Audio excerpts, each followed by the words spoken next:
ছেলে, এই দমদমের ছেলে, বাইরে থেকে আসিনি, পায়ে পায়ে তোমাদের আশীর্বাদ নিতে এসেছি। আর দু চারটে কথা তোমাদের বলে যাব, বেশিক্ষণ বিরক্ত করবো না। আমি ব্রাত্য বসুর মতো বাইরের লোক নই, বহিরাগত নই। আমি দমদমের ছেলে, দমদমের ভূমিপুত্র। ব্রাত্যবাবু যিনি বিধাননগরের ভোটার, তৃণমূল কংগ্রেস বিগত 15 বছর ধরে দমদমে কোনো লোক খুঁজে পায় না যিনি দমদমের মানুষের ব্যথা বেদনা বুঝবে, যিনি 10 জন করে আশীর্বাদ চেয়ে গেলাম। পাড়ার ছেলে, ব্রাত্যবাবুর মতো বিধাননগর থেকে আসিনি, এই দমদমের ছেলে। তোমার বাড়ি থেকে 10 মিনিট ধরে আমার বাড়ি দুর্গানগর। একবার আশীর্বাদ দিও, সারা বছর কাছে পাবে, পাশে পাবে, কথা দিয়ে গেলাম। আর যদি কথা না রাখি, পরের বার একদম ফেল করে দিও। এবং কিরকম সারা পাচ্ছে?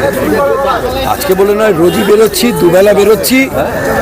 আর প্রথমে ভেবেছিলাম একবেলা প্রচার করব, একবেলা সাংগঠনিক বৈঠকে থাকবো, কিন্তু মানুষের যে আবেগ, মানুষের দাবি, বিজেপির প্রার্থীকে 2 বেলা রাস্তায় চাই। যেখানে যেতে দেরি হচ্ছে, ফোন আসছে আমার কাছে, কি হলো দাদা আমাদের ওয়ার্ডে এখনও এলেন না কেন, পাশের ওয়ার্ডে এসেছেন। তাই আমি ঠিক করেছি মানুষের আবেগকে শ্রদ্ধা জানিয়ে, দমদমবাসীর আবেগকে শ্রদ্ধা জানিয়ে আমি 2 বেলা 4-8 ঘন্টা আমি মানুষের পাশে রাস্তায় থাকবো। আজ সকালবেলাও শুরু করেছি 8:30 থেকে দুপুর 1টা অবধি, এখন আবার 4:30 থেকে চলবে রাত্রি 8:30-9টা পর্যন্ত। সারা বছর যেমন আমরা মানুষের পাশে থেকেছি, এরকম নয় যে ভোট এলে তখন মানুষের পাশে আসি। আমাদের দমদমের বিদায় হওয়া বিধায়ক ব্রাত্যবাবু, এটা যা স্বভাব, উনি ভোটের সময় দাঁত বার করা ছবি পোস্টারে টাঙিয়ে বিপুল ভোটে ভোট চান, আর যেই ভোটটা হয়ে যায়, বিধায়ক হওয়ার পর মন্ত্রীগিরিটা দিদির আঁচল ধরে পাকা করে ব্যাস দমদমবাসীকে ভুলে বিধাননগরের লোক বিধাননগরে ঢুকে যান।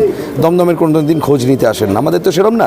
এই ঠাকুরমশাই বলছিলেন এক্ষুনি, আমি নতুন বাজার কালী মন্দিরে পুজো দিলাম, ঠাকুরমশাই দেখেই বললেন, আরে আপনারা সেই রামনবমীতে প্রসাদ বিতরণ করেছিলেন না। এটাই হচ্ছে আমাদের মানে পাওয়া, এটাই পাওয়া মানুষের। কি বিষয়গুলো নিয়ে দমদমের যে বিষয় আজ থেকে 15 বছর আগে ছিল, খুব দুঃখের সাথে বলতে বাধ্য হচ্ছে, সেই একই বিষয়গুলো আজও পড়ে রয়েছে। আমাদের বিদায় হওয়া বিধায়ক কোনো ইস্যুগুলোকেই সমাধান করলেন না। মনে করুন 2011 সালে উনি এবং সৌগতবাবু জয়েন্টলি বলতেন যে পলতায় জল পরিষ্কার হবে, আর সেই পরিষ্কার জল মোটা মোটা পাইপ বিটি রোড দিয়ে এসে ওই বিরাটির ওই দিক নিমতা হয়ে এসে দমদমে ঢুকবে, আর বাড়ি বাড়িতে সেই পলতা রিফাইনারির জল চলে আসবে, খাবার জল। এসেছে 3 ফোঁটা জল এসেছে 2011 সাল থেকে আজকে 2026 ফোঁটা জলও দমদমবাসীর কাছে এসে পৌঁছায়নি। অথচ আমরা দেখেছি মাটি খোঁড়া হয়েছে, পাইপ বসেছে, আবার কিছুদিন পর পাইপ উঠেছে, খোঁড়া মাটি চাপা দেওয়া হয়েছে। তার মানে টেন্ডার হয়েছে মানে কমিশন হয়েছে মানে ঘুষ হয়েছে। মাটি খোঁড়া হয়, মাটি তোলা হয়। দ্বিতীয়, আজও 1 ঘন্টা বৃষ্টি হলে দমদম 2 দিন জলের তলায় ডুবে থাকে। বিস্তীর্ণ এলাকা, এই সুভাষনগর, নতুন বাজার, রাধাশ্রী, কি সাংঘাতিক পরিস্থিতি হয়ে থাকে। মানুষ 1 ঘন্টা বৃষ্টি হলেই দেখে উবেরে নৌকার অপশানটা এসেছে কিনা দমদমে। এই তো। আর আজ থেকে 3-3.5 বছর আগে বান্ধবনগর, এখান থেকে পাশে ঢিলছোড়া দূরত্বে, দক্ষিণ দমদম পুরসভার 9 নম্বর ওয়ার্ড, বান্ধবনগরে ক্লাস 7-এর দুটো ছোট ছোট বাচ্চা মেয়ে এই জমা জলে লাফাতে স্কুল থেকে ফিরতে গিয়ে কারেন্ট শক খেয়ে মরে গেল। দুটো মায়ের কোল খালি হয়ে গেল। সুকান্ত মজুমদার দেখতে এসেছিলেন, এই তৃণমূলের কর্মীরা নোংরা ভাষায় তাকে আক্রমণ করেছিল। সুকান্তবাবু বলেছিলেন যে আমাকে গালাগালি দিচ্ছেন দিন, কিন্তু মায়ের কোলগুলো যাতে খালি না হয় সেটার ব্যবস্থা করুন। ব্রাত্যবাবু আসেননি, টিভিতে বক্তব্য দিয়েছিলেন মাটির তলা দিয়ে পাইপ আর পাম্প বসবে, দমদম নাকি খটখট করবে। তা দমদম খটখট করছে কিনা জানি না, ওনার সিন্দুক যে বেশ খটখট করে ভারী হয়েছে, দমদমকে নিংড়ে ওনার সিন্দুক ভরেছেন, আর পিসিমণির কাটমানিতে এই টালির চালায় কাটমানি সাপ্লাইটা ভালোই দিয়েছেন।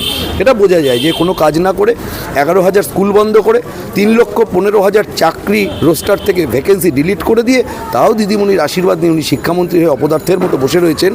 সুতরাং ভাগবাটোয়ারাটা 75-25 ভালোই হয়েছে। এর পরে এই নির্বাচন কি বলবেন? দেখুন, এসআইআর একটা স্বতন্ত্র পদ্ধতি, তার সাথে আমাদের নির্বাচনের বিষয়ের সাথে আমরা মানে আমাদের নির্বাচনী পদ্ধতির সাথে এসআইআরের কোনো যোগাযোগ নেই। এসআইআর ইলেকশন কমিশন একটা সাংবিধানিক বডি, কনস্টিটিউশনাল ম্যান্ডেট আছে যে যারা ভারতবর্ষের নাগরিক তাদের মধ্যে কেউ যেন বঞ্চিত না হয় ভোটাধিকার থেকে, কিন্তু যারা ভারতের নাগরিক নয় তাদের একজনও যেন ভোটাধিকার না পায়। ইলেকশন কমিশনের দেখা এটা ডিউটি। আমরা তো দাবি করেছি একজনও অবৈধ মানুষ যে ভারতের নাগরিক নয় সে যেন ভারতবর্ষের এই পশ্চিমবঙ্গ বা ভারতের কোনো জায়গায় ভোট না দিতে পারে। এটা তো তাদের কাজ। কিন্তু এসআইআর হোক বা না হোক, এসআইআর কমপ্লিট, যদিও আমাদের দলীয় স্ট্যান্ড হচ্ছে নো এসআইআর নো ভোট। আগে এসআইআর কমপ্লিটভাবে সুন্দরভাবে শেষ হবে, তবে ভোট করতে দেবো।